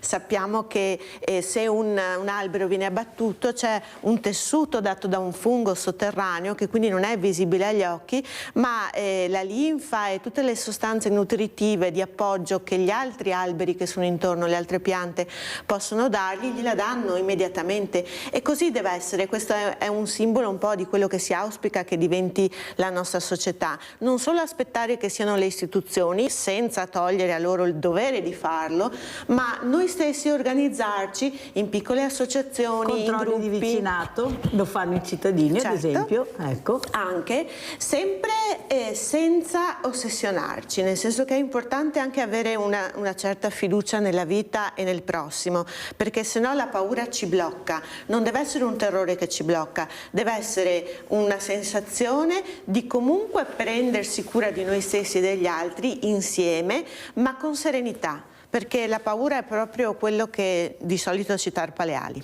Grazie a Silvia Favaretto, Presidente Associazione Progetto 7 Lune. Abbiamo parlato di tante cose, riflettete, perché il mondo è uguale dappertutto, questa è la verità. Sì. Che dobbiamo veramente capire che forse anche noi dobbiamo fare la nostra parte, tutto qua. Grazie Silvia, pubblicità. Arrivederci. Allora andiamo a vedere anche questo video, che poi incontreremo anche gli ospiti, che è un video molto bello. Andiamo a vedere Nuovo Bar Vita e Lavoro Montebelluna.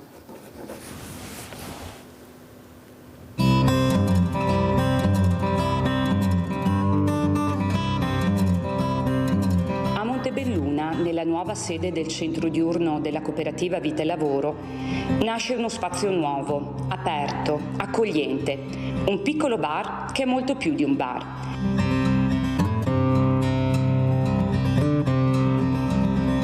È un luogo dove ogni giorno si costruisce inclusione, dove le persone con disabilità possono sperimentarsi, crescere, mettere in gioco capacità e talenti. Un ambiente protetto ma profondamente connesso al territorio.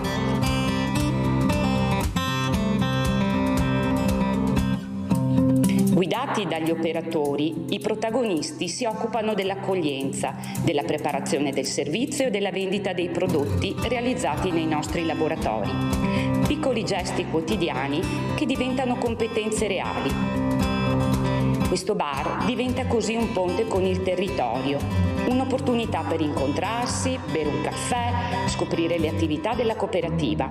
Un luogo aperto, vicino alle scuole e facilmente raggiungibile con i mezzi pubblici. Il nuovo bar di Vita e Lavoro non è solo un servizio, è un invito a conoscere da vicino le persone, i loro progetti, le loro capacità, a partecipare alla costruzione di una comunità più aperta, più sensibile, più giusta. Un luogo dove ogni gesto quotidiano può diventare opportunità. E veramente grazie a Paolo Bellò, Presidente Cooperativa Vita e Lavoro, di essere qui con Mirella, veramente grazie. Parleremo di questa inaugurazione del Centro dei Diversamente Agili, come li chiama Mirella Montebelluna, l'impegno soprattutto per non far sentire sole queste persone. Dovremmo avere anche Giancarlo Antonacci, non c'è ancora, poi lo saluteremo se si collega. Allora Paolo Bellò, com'è la situazione? Perché Mirella è molto preoccupata questa mattina. Sono partita arrabbiatissima dopo la situazione che ieri ho avuto segnalata da una signora del marito che doveva fare questa riabilitazione lunedì e non riusciva a venirne fuori, non capiva, ci vogliono soldi, non li hanno, tutti chiedevano soldi per fare il trasporto.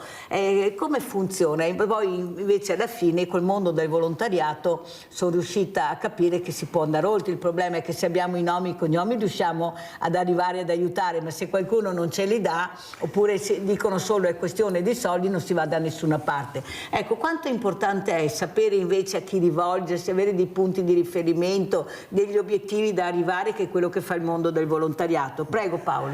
Beh, sicuramente avere degli obiettivi è strategico. Senza obiettivi non si va da nessuna parte. Noi nel nostro piccolo in 4 anni abbiamo pianificato la costruzione del nuovo centro e siamo riusciti a realizzarla e adesso ne godiamo i frutti.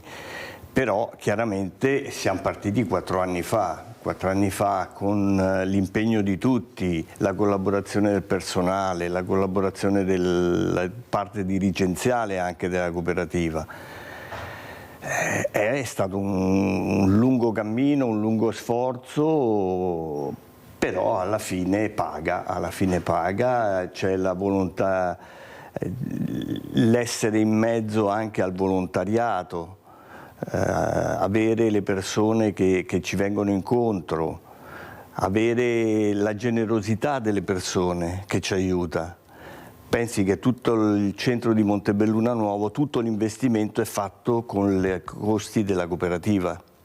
Nulla è arrivato da nessuna parte. Ma come mai, secondo te Paolo, la politica è così lontana dal mondo del volontariato che dico sempre che dovrebbe vergognarsi a farci girare col commercialista, dobbiamo pagare per fare i volontari, una burocrazia che ci uccide, questi stage, io capisco per carità che ci sono anche chi deve farli per la sicurezza, per tutto, ma non possono fare sempre un caglierone, mettere davanti la sicurezza. Ecco, anche qua mi sembra cambiamo nomi in continuazione, ma alla fine rimaniamo sempre là, non è che facciamo passi avanti, anzi la burocrazia ha ucciso tante associazioni, non sono riuscite a stare a galla ed è una perdita veramente terribile per il volontariato. Prego. È vero, la burocrazia continua sempre, per quanto dicono di snellirla, continua ad essere il macigno che abbiamo di fronte, che dobbiamo in qualche maniera superare. Cosa dire? Non c'è granché, bisogna che chi governa sappia le difficoltà, capisca le difficoltà del volontariato e prenda come modello anche il nostro Veneto, proprio per cercare di snellire un po' di più, di dare un po' più di aiuto alle piccole cooperative che poi si rappresentano l'anima del tutto. Devono essere aiutate, devono essere seguite, devono essere alimentate. È chiaro che poi controllate anche, perché no? Chi sbaglia, chi fa male deve essere colpito, però andiamo con il bisturi a tagliare dove bisogna tagliare, esatto, e non generalizzare e colpire tutti per aver paura di quelle poi piccole mosche bianche che Bravo. A volte, ahimè, perché la maggioranza è per bene, questa è la verità. Maggioranza, io da quello che ho visto in 30 anni che sto in mezzo al volontariato, la maggioranza è sana e questo lo dimostrano i fatti, lo dimostrano, basta andare in giro, però c'è la burocrazia, effettivamente è quel che le lega, perché poi ogni piccolo cavillo serve per creare altre burocrazie, altre... Andiamo a vedere questo video per capire questa sede, questa vita e lavoro, questa nuova sede, l'impegno di Paolo Bellò e di tutta la squadra, perché anche questo è avere la squadra per andare avanti, da solo non si va da nessuna parte. Andiamo a vedere.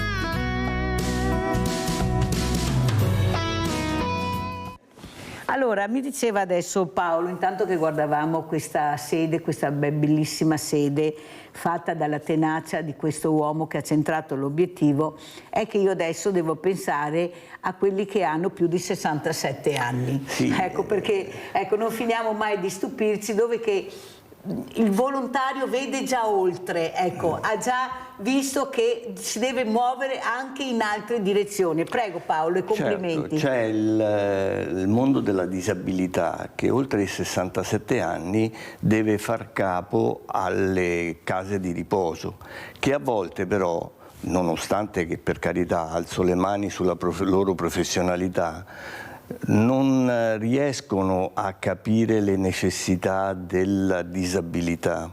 È un'altra cosa. È un'altra cosa.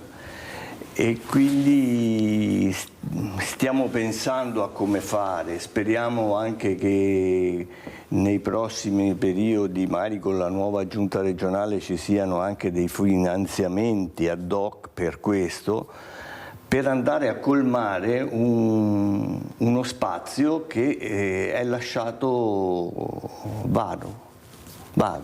Allora, quello che ha colpito in questi giorni è che era uscito l'articolo anche su diversi giornali dove le rette si dovevano pagare piene perché la regione non aveva più dato i soldi, aveva chiuso, ecco, i salvadanaio perché non c'erano più soldi. Poi è uscito l'articolo e all'improvviso i soldi sono arrivati. Fatalità sotto elezioni, dopo pensa al male si fa peccato ma qualcuno ci azzecca, sotto elezioni all'improvviso arriva tutto dove da anni e anni magari si cerca di chiedere, di capire l'importanza di queste strutture, di aiutare queste fragilità, perché la fragilità non ha età, la fragilità parte da quando nasci a quando muori.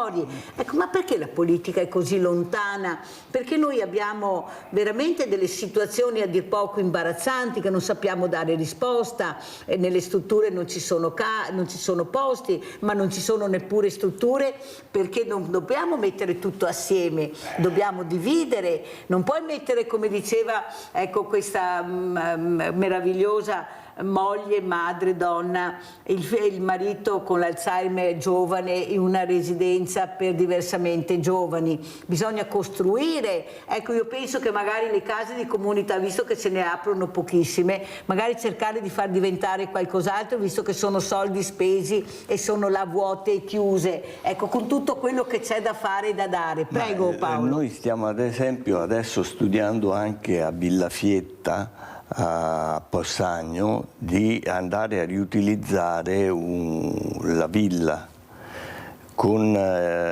Abbiamo fatto un'equipe con gli istituti filippini, con la cooperativa Castelmonte, noi Vita e Lavoro, Chiricù, un'aggregazione di cooperative per vedere di riutilizzare, mettere a fuoco, riutilizzare un bene che altrimenti rimaneva lì.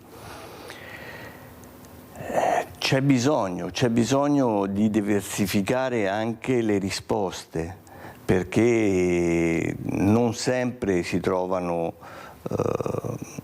risposte giuste per le persone. Vedi, l'avevo cercato di fare anch'io a Villa Margherita, tanto è vero che Villa Margherita non era solo dei veneti schiacciati dalla crisi, ma avevamo messo dentro, tu lo sai, tante associazioni di volontariato per cercare di far riaprire questi tesori che abbiamo chiusi da anni. Il problema è che ci hanno mandato via senza sapere neanche perché e per come, senza sederci attorno ad un tavolo per capire come fare, cosa fare, dove investire, anche se il sindaco di Treviso avrebbe detto che non l'avrebbe più chiusa, l'ha detto pubblicamente, e poi all'improvviso invece ha chiuso, ti ha mandato via perché non è agibile. Questa è stata la risposta.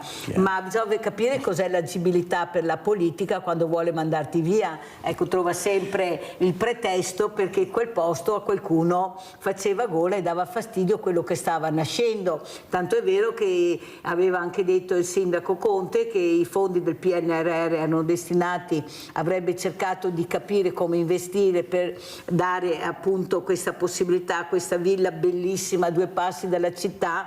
Pensate, non abbiamo un ostello, abbiamo 2 aeroporti, abbiamo l'ippodromo, non abbiamo un ostello. Adesso si sta cercando di fare da un'altra parte, però capisci bene che il mondo del volontariato è calpestato, nonostante tu dai, cerchi di disturbare il meno possibile, di non chiedere niente, e là ti seguono nel modo più brutale male perché poi non ti chiamano più, ecco, non hanno neppure il coraggio di confrontarsi. Ma cos'è il confronto invece per il volontario, quando noi invece ci guardiamo negli occhi e diciamo guarda che così non può funzionare, dobbiamo fare squadra, unirci, prego.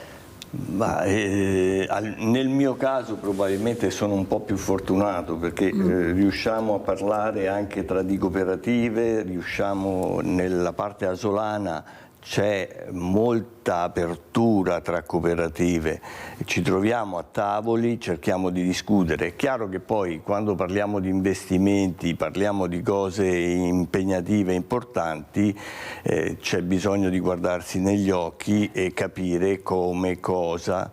E là deve intervenire la politica, perché da solo come fai? A volte deve intervenire la politica, non ce la fanno, non riescono, non vogliono, non lo so, però noi non ci fermiamo. Paola da Padova, vai Paola. Sì, ciao Mirella, buongiorno al tuo ospite e tutti quelli che sono in ascolto. Allora, noi cittadini non sappiamo più cosa fare, ma veramente siamo alla disperazione, perché se trattasse solo del sindaco, del presidente della regione, ma anche per tutti quelli che fanno i bandi, per tutti i tecnici, che veramente sembra che sia cioè senza più niente di senso. Allora, per noi anziani e disabili eccetera c'è il nulla cosmico e tu che cerchi di darci veramente una mano devi sempre da ringraziarti. Ma come dici tu, perché deve esserci una Mirella, che la Mirella, per quanto tantissimo, non può certo far tutto, è proprio la base che è follia. Allora, per gli studenti in 3 mesi gli ha fatto mi sembra 200 posti, mini appartamenti in 448 stupendi. Allora, dove vogliono fanno? Altro esempio di follia pura, Teogosa nomina l'ex villa di Galan, che è meravigliosa sui colli, 40 stanze, qualcosa da sogno, è stata data in affitto per 45 anni, mai sentì una roba del genere, a 30 euro al mese. Non per mettere dentro persone che hanno bisogno, per mettere dentro niente, nessuno, però associazione culturale, non si ha capito cosa chi farà o cosa farà non si sa. È proprio questo che è disperante, perché è proprio alla base che non vede senso. Viene dato dei nostri soldi, i nostri soldini vengono sperperati e pochissimi vanno nel verso giusto, per forza che non funziona niente. Se mi permetti, volevo chiederti, non certo parlando di partiti eccetera, ma come cioè dobbiamo scrivere quando andiamo per le elezioni, domani e dopodomani, con questa storia che mi sembra solo fatta per confonderci, che non bisogna mettere 2 preferenze dello stesso sesso, ma visto che i candidati presidenti sono tutti maschi, e là per forza bisogna fare la X sul partito o sui partiti che li ha messi insieme, perciò là c'è già un maschio, giusto per forza, siete tutti maschi. Dopo sulla preferenza, se noi scriviamo una persona di sesso maschile, basta o possiamo, cioè ti chiedo spiegazione, che ne sei più. No, devi scrivere una persona di sesso maschile e una di sesso femminile, da qua non ci piove, o una sola, non puoi fare 2 dello stesso sesso. È semplicissimo Paola, e questo hanno previsto così e così devi fare, sennò viene annullata la scheda, questa è la verità. Perciò se metti 2 croci con 2 sessi uguali, o maschile o femminile, la scheda viene annullata. Perciò devi scegliere o una oppure una femmina, una femminile e una maschile, vero Paolo? Sì. Ecco, conferma anche Paolo, perché è giusto capire che ancora c'è confusione, perché facessero le cose semplici, no, il sì diventa no, il referendum il no diventa sì, guardate, veramente è da mettersi, come dice Paola, e ha ragione, le mani nei capelli. Però per continuare, ecco, l'importanza però è di raggiungere l'obiettivo, è inutile che ce la giriamo, dobbiamo rimboccarci le maniche, è vero Paolo? È vero che sì, ci crediamo, arriviamo, il problema è che non puoi fare parte dei cerchi magici per arrivare. Ecco, giustamente Paola dice una cosa importante: quando vengono fatte le assegnazioni, visto che sono anche beni nostri, vorremmo capire e avere trasparenza, perché il cittadino vuole trasparenza sui soldi che vengono impiegati, sulle donazioni, su tutto. Per quello io faccio vedere, mi dico no, ma tu fai vedere, ma non è giusto, c'è chi fa il silenzio, e chi se ne frega di quelli che fanno il silenzio. Siccome sono soldi che danno a me personalmente, alla mia associazione, è giusto far vedere anche come distribuisco questi soldi. Ma che problemi ci sono? È facile dire lo faccio, fammi vedere però che lo fai. Paolo, perché anche qua è un punto di domanda. Ad esempio, quando abbiamo realizzato il bar, tutto l'arredo è stato fatto con un finanziamento delle banche terre venete. Avete capito? Abbiamo partecipato al loro bando, abbiamo fatto il progetto e è stato finanziato, e nel bar infatti c'è la targhetta offerto da... giusto, come i pulmini per i diversamente agili, che abbiamo sempre le scritte. Un'altra persona a noi ha lasciato circa 16-17 mila euro, con i quali abbiamo arredato la cucina nuova, e anche lì abbiamo messo Aligi Bergamo offre o portare, quando ti fanno anche delle donazioni importanti a questi diversamente agili o diversamente giovani, portarli in vacanza, portarli in gita, cioè sono veramente delle situazioni che noi dobbiamo dire, dobbiamo far vedere, però non è che piovono sempre dal cielo queste donazioni. Lei conosce anche la nostra comunità alloggio, ultimamente c'è stato un donatore che non vuole essere menzionato che ha donato 25 mila euro. Avete capito? Per la comunità. Perché succede anche questo, non vogliono essere nominati, tu fai che mi fido, e queste sono, ecco, dobbiamo anche ringraziare, vero Paolo? Ecco, queste persone. Queste persone sono quelle che danno la linfa a tutte le nostre attività. Quello che però volevo chiederti, Paolo, e ti ho invitato anche per questo, è capire come mai il mondo dei diversamente agili è così penalizzato nel mondo del lavoro. Cioè, io ho avuto diversamente agili, tante persone anche di varie età, hanno diplomi, hanno tutto, però non riescono a trovare un lavoro, anche se la legge lo prevede, l'azienda dovrebbe, però anche i sindacati dicono i conti non tornano. Oppure quella signora, quella donna, quella scrittrice che inviterò anche fra poco, perché dovrebbe aver finito di scrivere il libro, che ha detto certo che ho lavoro, ma non mi fanno far carriera, non riesco ad avanzare, non mi lasciano, eppure sono pronta per fare questo. È una questione di cultura, è una questione di cultura.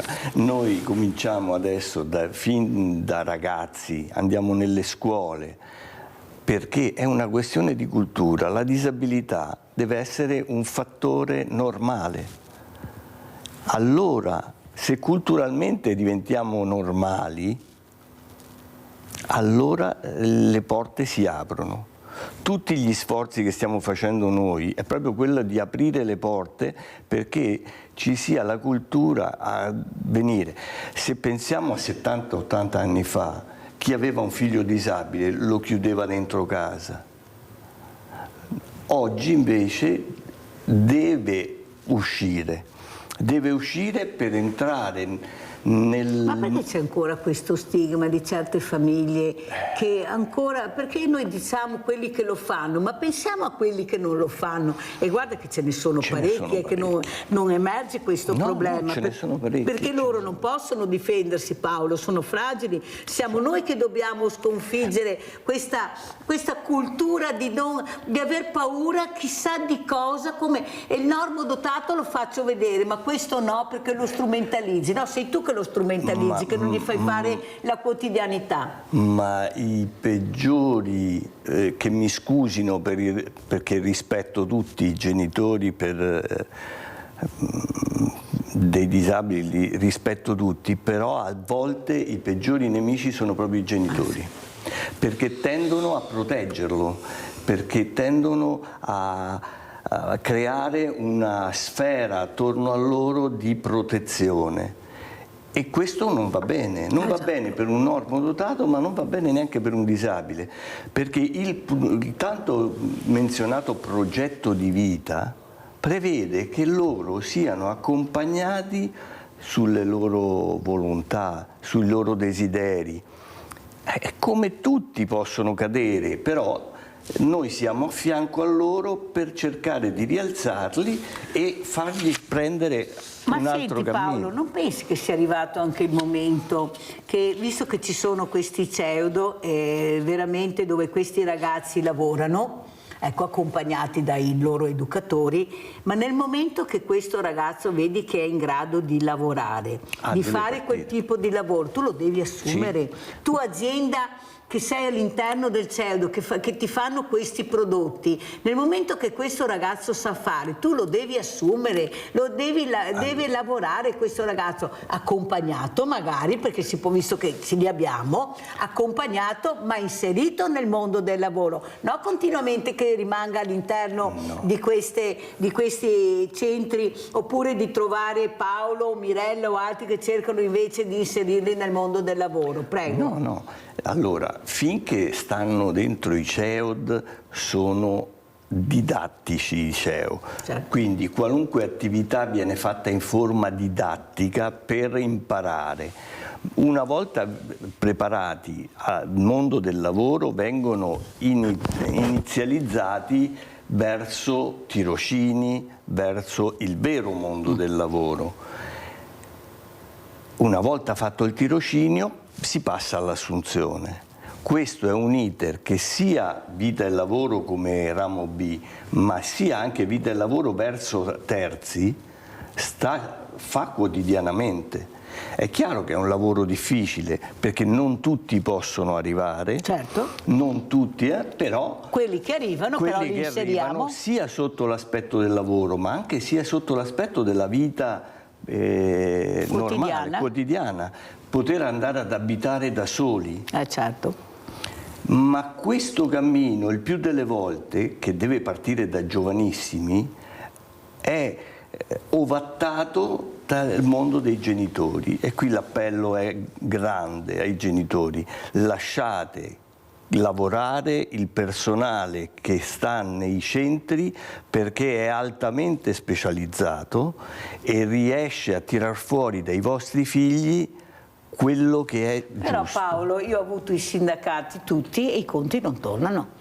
I conti non tornano, Paolo. È inutile che noi giriamo che questo percorso prevede queste tappe, questi step e poi c'è l'inserimento. Non c'è, Paolo. È inutile che diciamo. Io ho avuto un ragazzo recentemente che non trovava lavoro, nonostante il diploma di alberghiero, ma addirittura lo hanno mandato via anche da una sagra con la mamma. Lui voleva aiutare.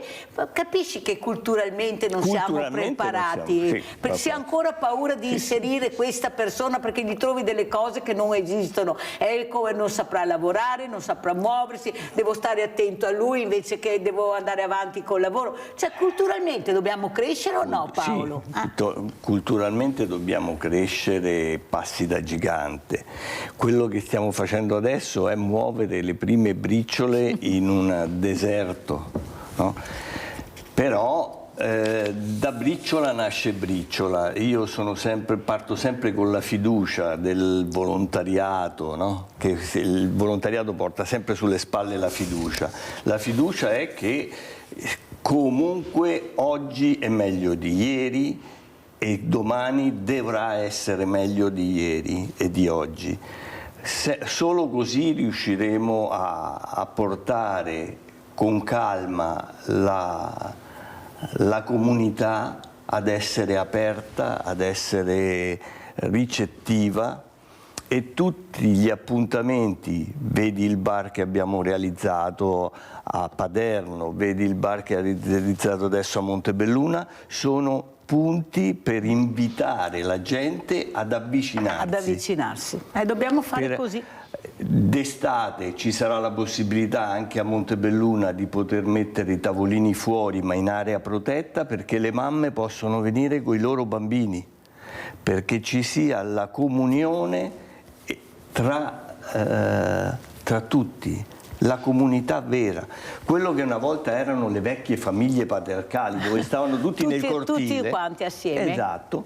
Questo messo con una veste nuova è stato realizzato a Montebelluna Il centro all'interno di un contesto abitativo nuovo, dove spero ci siano tanti bambini, dove spero che ci sia tanta vita. Andiamo a vedere, andiamo a Vicenza, questo servizio Maltauro, anziani, giovani. Andiamo a vedere e a sentire.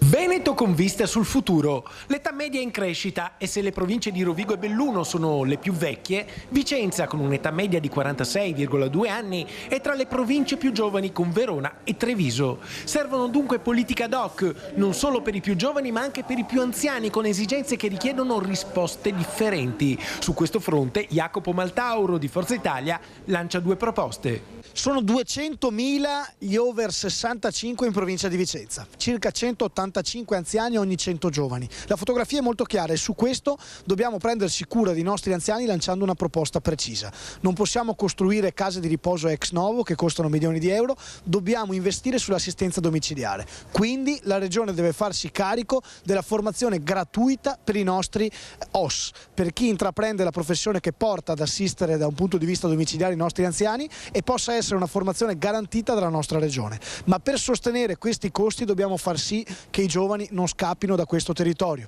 e per far questo serve un assessorato regionale alle politiche giovanili che si occupi della nostra generazione, che solo nel 2024 ha visto più di 1500 under 30 lasciare questo territorio. Più giovani per sostenere i nostri nonni.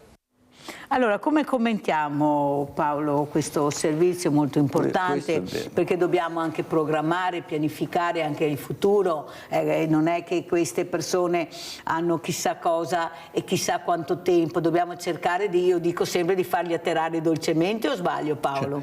Certo, questo è un pensiero che va risolto. Vero è che l'assistenza domiciliare con sempre più tanti anziani è l'unico sbocco a breve periodo.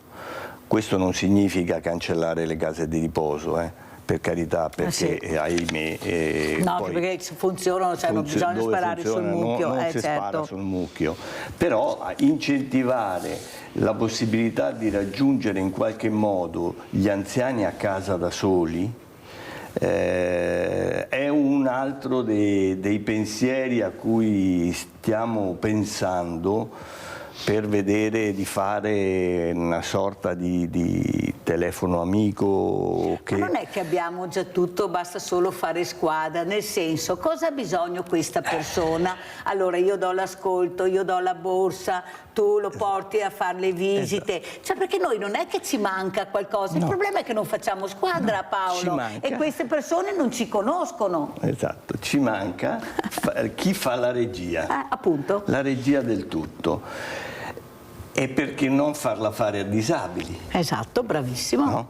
Che sarebbero anche in grado di farlo. Che sarebbero anche in grado di farlo. È un altro dei miei crucci che ho da dover realizzare, però serve tempo per tutto. Allora andiamo a vedere anche questa presentazione del Circolo Pensionati Cendon, che è molto bella, dove Mirella li ha intervistati per capire chi sono. Andiamo a vedere. Presentazione Circolo Pensionati Cendon.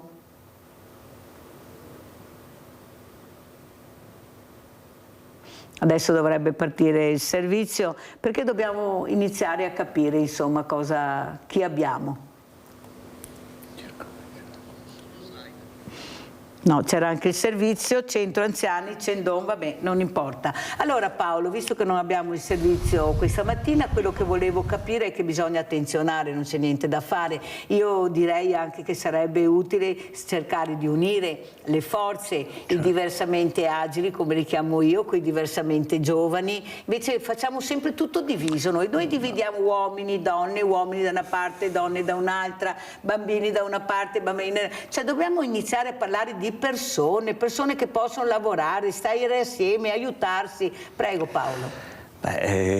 L'unione, guardi, se noi siamo aperti a Montebelluna da settembre, no? È stata inaugurata e abbiamo avuto anche richiesta da parte di anziani che vivono soli a casa di poter mangiare lì da noi. Esatto. E ogni giorno viene lì, mangia da noi, sta con noi, gioca con i ragazzi e poi torna a casa sua.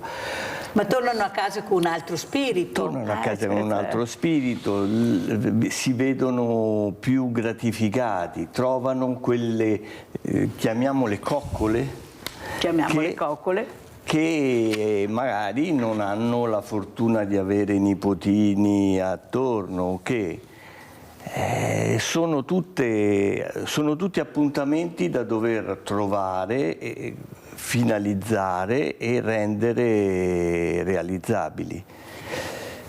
Però Paolo, si parla, ma mi sembra che si faccia poco. Noi proponiamo, facciamo, organizziamo, però alla fine quello che ci rimane in mano è veramente poco, un pugno di mosche. Invece noi dobbiamo capire che la popolazione diversamente giovane aumenta sempre di più, con molti acciacchi, ha bisogno di aiuto, ha bisogno di supporto, e forse anche questi diversamente giovani potrebbero essere veramente importanti per queste figure. E è quel che non uniamo, non si unisce. Là è il grande problema che io cerco di trasmettere al mattino in questa trasmissione.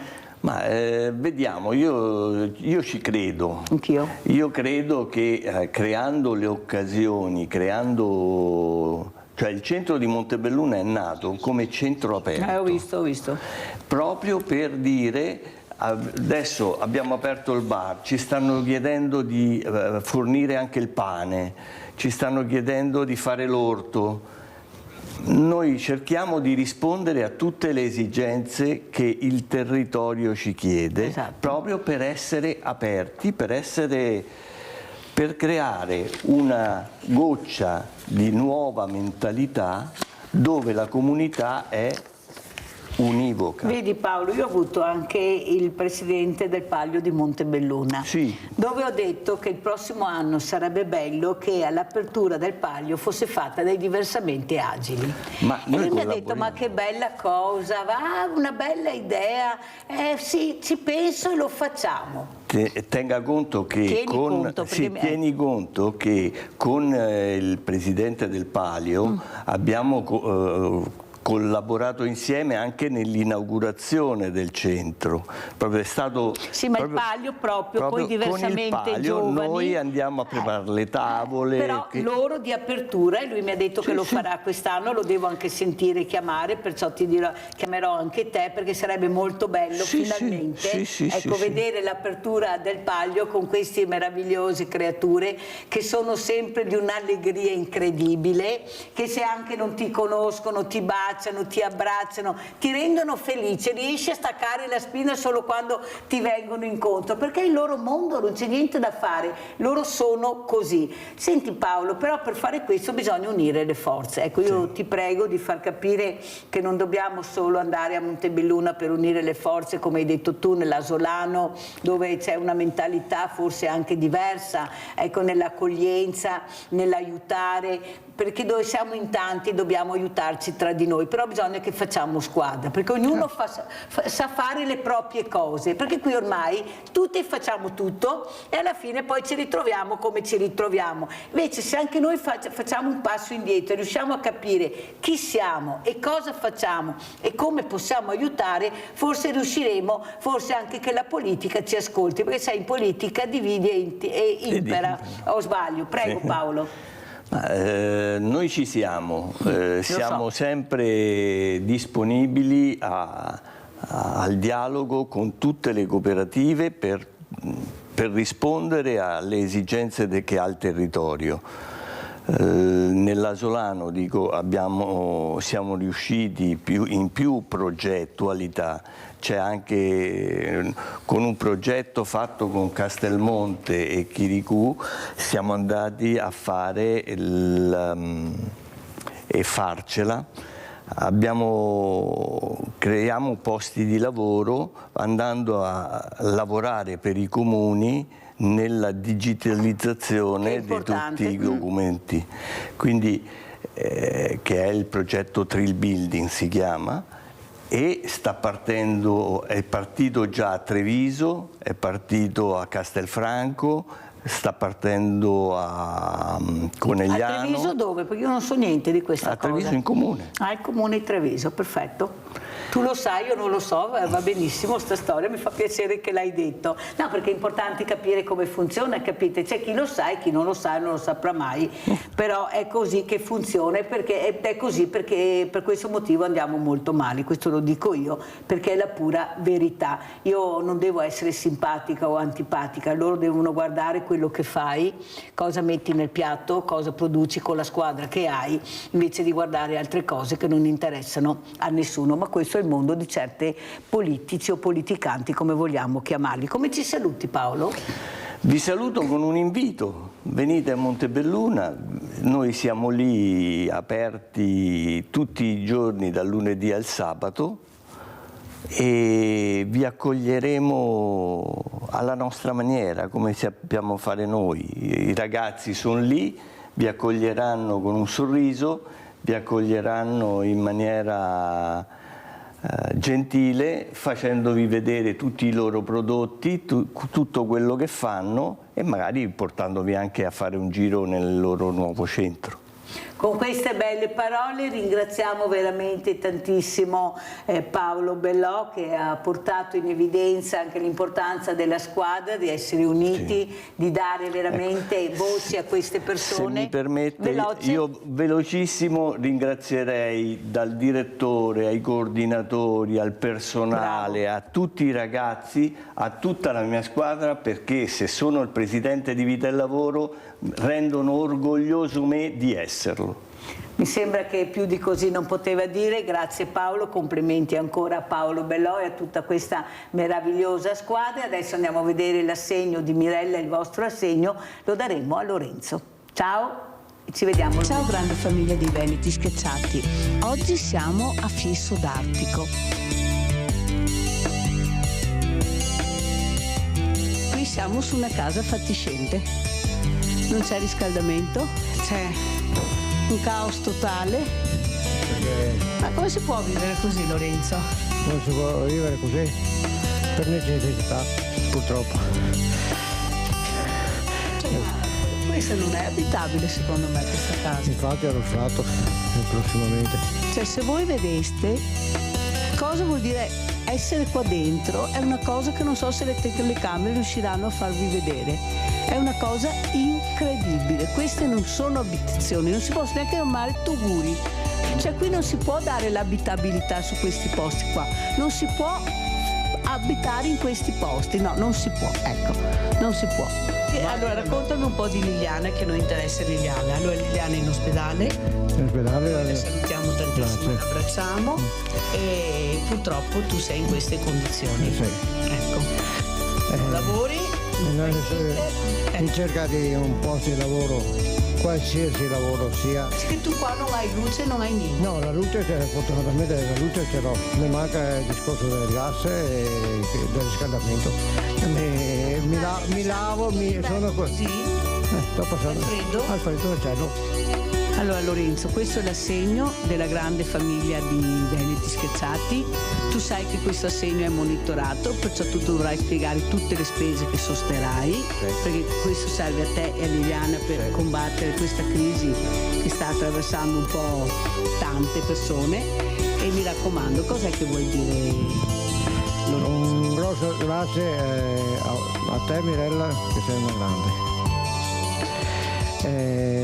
È tutto il reparto della Veneta e capisco profondamente le persone ammalate, perché sto passando una vita tremenda,